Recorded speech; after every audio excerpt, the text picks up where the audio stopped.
In this video, I'm going to be talking about the 5 best Vortex scopes for long-range shooting in 2019.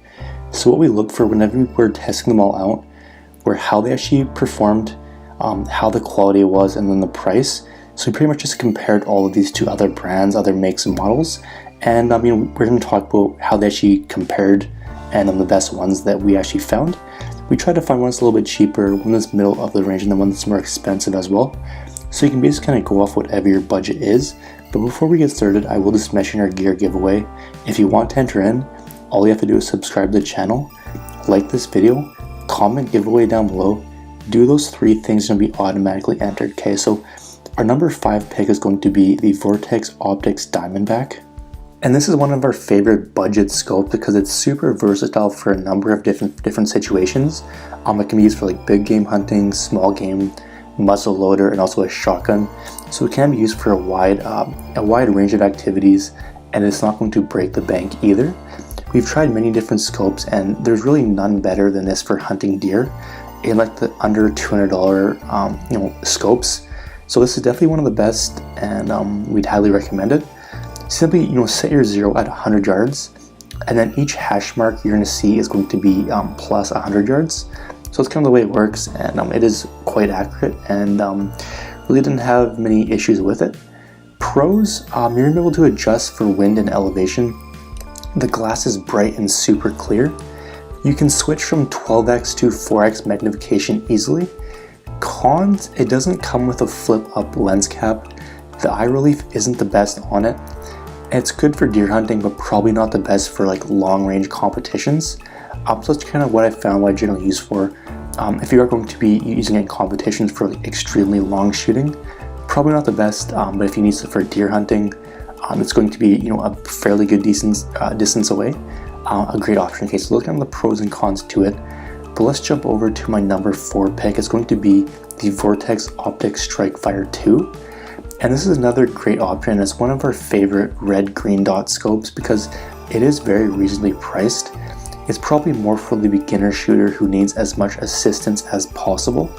We've tried much more expensive scopes like this in the past, and it is pretty hard to tell the difference between the two. The fit and finish is great on it. It feels like it's well built, and it's really solid when it is mounted. Pros, it comes with everything you need to mount it, including a hat. It has 10 brightness levels, so anything from like dim to desert midday.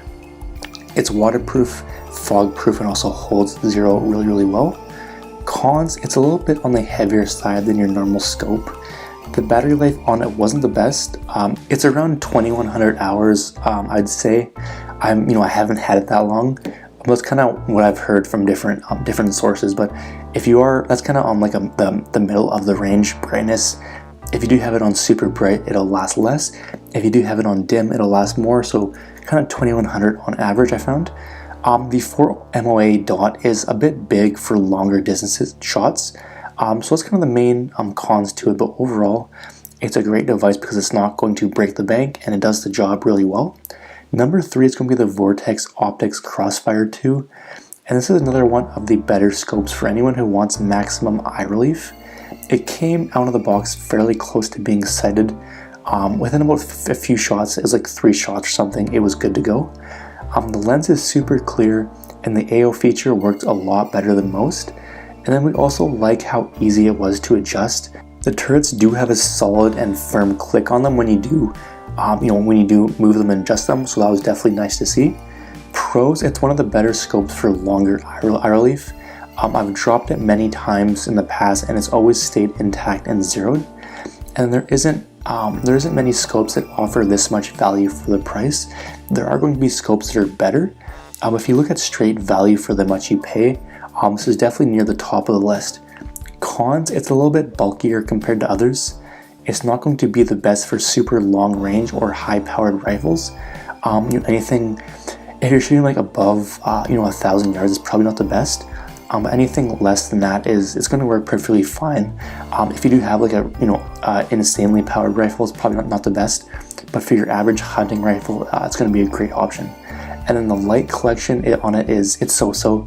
There's definitely worse ones, there's definitely better ones, so it's kind of middle of the range for light collection. Those are kind of the main cons and pros to it. Number 2 is going to be the Vortex Optics Viper HST.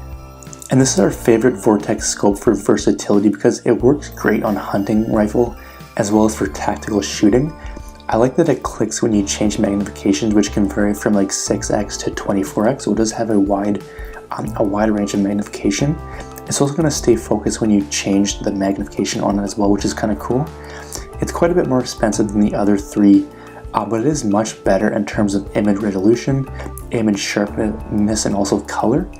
Pros, it only took about 10 shots to dial in at 200 yards. The wind and elevation turrets are crisp and provide good feedback, and the clarity was great up until about 20x. 24 it was pretty blurry, but pretty much anything up to about 20x was pretty good. Cons, it's a little bit fuzzy around the edges at 24x, like I just mentioned. It's not the best scope for first and last light hunting. It's a little bit hard to see in lower lights, but during the day it works perfect. Not all the power settings are marked, so there was something only like 4 or 5 magnification settings that were actually marked, so you actually know what mag you're on. Most of them weren't. Most of them you're kind of just guessing, so that was kind of a downside. I would like to see them all marked, but honestly it's not really that big of a deal. It doesn't really take away from the performance. But my number 1 pick is going to be the Vortex Optics Razor. So before this, I had the Night Force bench rest scope, and I'll definitely say that this one here beats it in terms of clarity and quality. The glass on it was clearer than any other scope I own, and the eye relief was pretty much perfect on it in my opinion. If you're going to be shooting small targets that are far away, or you're going to be trailing your gun through the bush, we'd highly recommend this scope. It worked great for both those. It was durable for banging it against the ground, trees, that kind of thing. Worked really well, always stayed intact, always stayed 0, and it was really good for long range shots. Pros, the dials are large and easy to use. The 6x zoom range was much better than most, and then it's capable of reaching targets 1,000 yards plus, provided you do have the gun powerful enough. I've never, I don't generally shoot anything that long, but I know people who have used this and 1,000, 1,200 yards. It's been great. It works completely fine. Cons, it's the most expensive scope on this list. It is a fairly big and heavy scope, and then the lens covers weren't that high quality. But overall, taking into account the pros and the cons, this was my favorite one overall. It is the most expensive, but if you do have the money to pay up for it, and you're going to be using it a lot, there really isn't much better in my opinion. But overall, all 5 are great options and would highly recommend either of them. But if you would like to see more images or reviews of any of the mentioned products, or you want to get any of them for the lowest price available, click the link in the description down below. At the time of the video, that was the best place I could find it, so you can go ahead and check out the current price if you want. And if you have any questions, leave a comment down below. I'll get back to you as soon as I can. And that's going to be it for the video. Hope you enjoyed, and we'll see you in the next one.